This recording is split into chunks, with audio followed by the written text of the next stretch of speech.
In a dimly lit cantina on the outskirts of the galaxy, two figures conversed in hushed tones. The first, now known as Harjin, leaned in, his voice low and urgent. What the target is a human. The other, a seasoned assassin named Rihan, scoffed incredulously. Hook, no. No, I heard what you said. He trailed off, his disbelief palpable. Harjin persisted, ignoring Rihan's skepticism. There's no way in the galaxy anyone could be that monumentally stupid. I was led to believe that the shadow blades could kill anything. Rihan's mandibles clicked angrily in agitation. You keep that name out of your thrice-damned mouth around here. We had to abandon that name after the bad deal with the Delpin Empire years ago. I don't care about any empire, Harjin retorted. I want you to kill a human. We don't take contracts to kill humans, Rihan stated firmly. Then I'll just contract someone else. Harjin threatened. You can try. None of the other guilds in the galaxy will take that job, Rihan explained. And even if you found an independent with a death wish, they won't get the job done without either dying or ratting you out. Harjin's disbelief turned to frustration. You can't really believe that humans are unkillable. Rihan leaned in, his expression grave. I never said they were unkillable. Quite the contrary. I personally know they are definitely mortal. But we don't take on contracts to kill them. Harjin pressed. Why the hell not? Rihan sighed heavily before explaining. Because the only way to kill a human and live long enough to enjoy the money for the job is to drop a neutron bomb on them from orbit.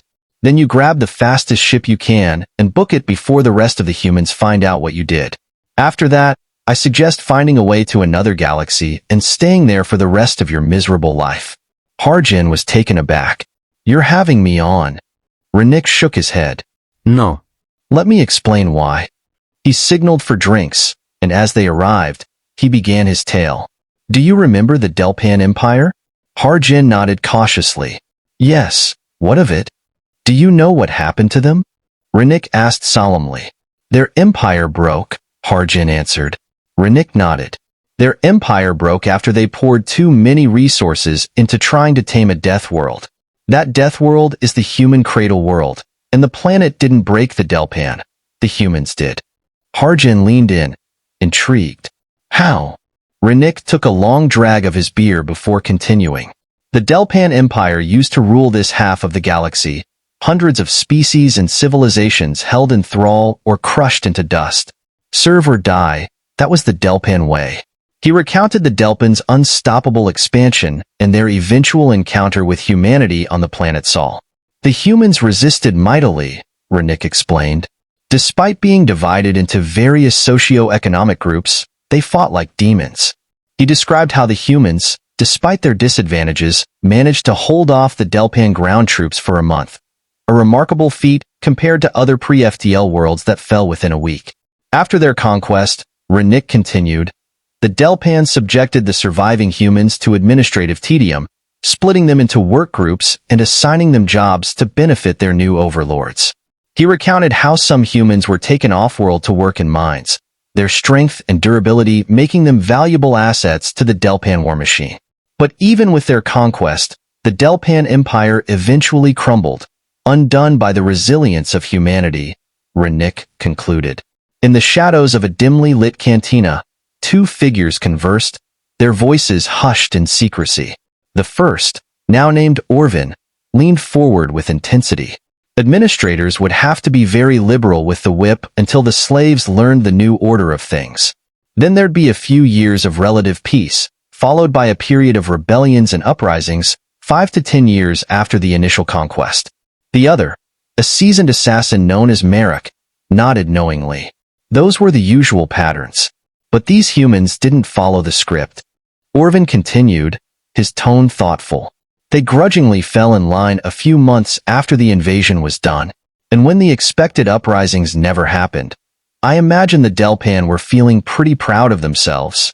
Merrick acknowledged, if I only had one compliment to give the humans, it would be this. They are natural hunters. They know how to wait patiently for the perfect time to strike. He recounted the decades following the Delpan conquest, where humans worked and lived seemingly docile lives. Not that the Delpan cared how many more humans were being born, Merrick added. More meat for the grinder, they would say. He explained how the human administrators and rulers surrendered only as a facade, while the real governments hid underground, literally in some cases, and continued to direct their forces, Merrick revealed.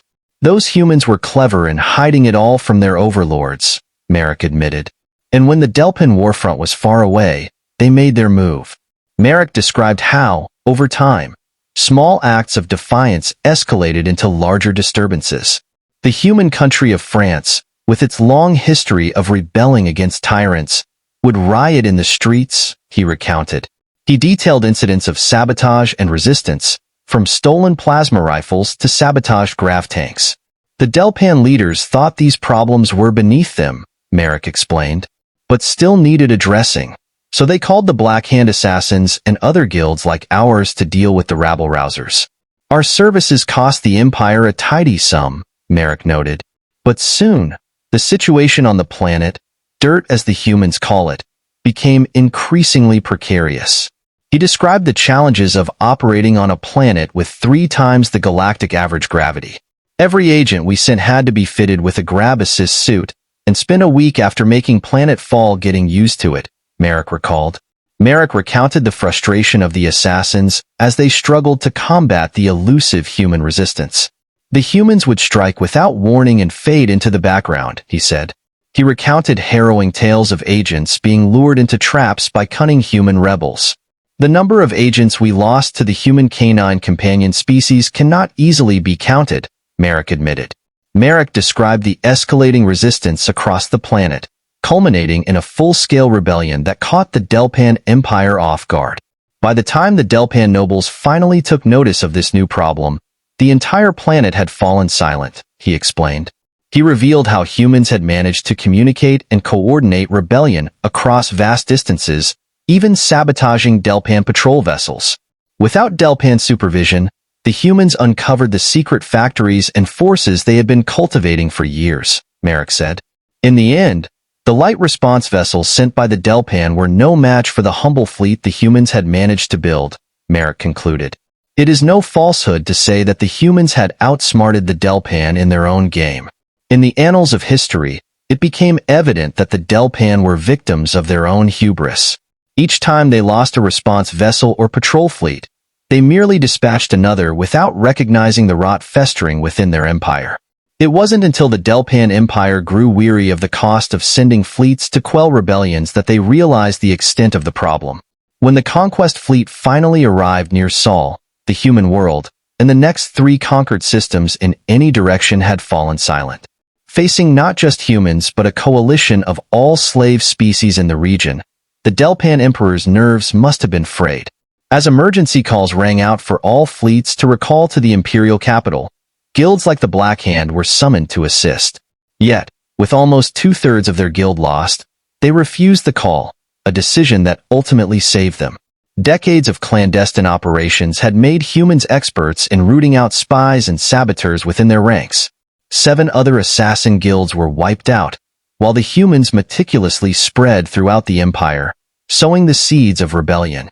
While the Delpan Empire consolidated and planned, the humans spread quickly through the now enemy-free void, rallying oppressed species to their cause. Forge worlds and agri-worlds that once served the Delpan now churned out ships and resources for the new Galactic Alliance. As the rebellion gained momentum, the Delpan Imperial forces found themselves strained. Fleets dispatched from the capital were ambushed by human tactics, leaving the Empire reeling. Months of guerrilla warfare followed, with the Delpan unable to pin down the elusive humans in a fair fight. As the human alliance breached Delpan Prime, they found a fractured fleet tearing itself apart. With the rebellion quelled after 3 years of fighting, the humans unleashed their most potent weapon, lawyers. The Delpan Emperor and his cohorts were subjected to trials in the human court system, a far cry from the swift justice of the Delpan Empire. With the Delpan Empire broken, the humans dismantled much of their fleet, opting for peacekeeping measures rather than conquest. While some feared human dominance, the humans proved to be fair and restrained in their actions. As the conversation in the cantina concluded, the seasoned assassin imparted a valuable lesson. We don't kill humans. You kill a human, and their family will hunt you down. If you kill their family, the species will hunt you down. Reflecting on the wisdom of his words, the patron realized that sometimes battles are fought not with blades, but with words and diplomacy. As the assassin drained his glass, he glanced around, signaling the end of their discussion.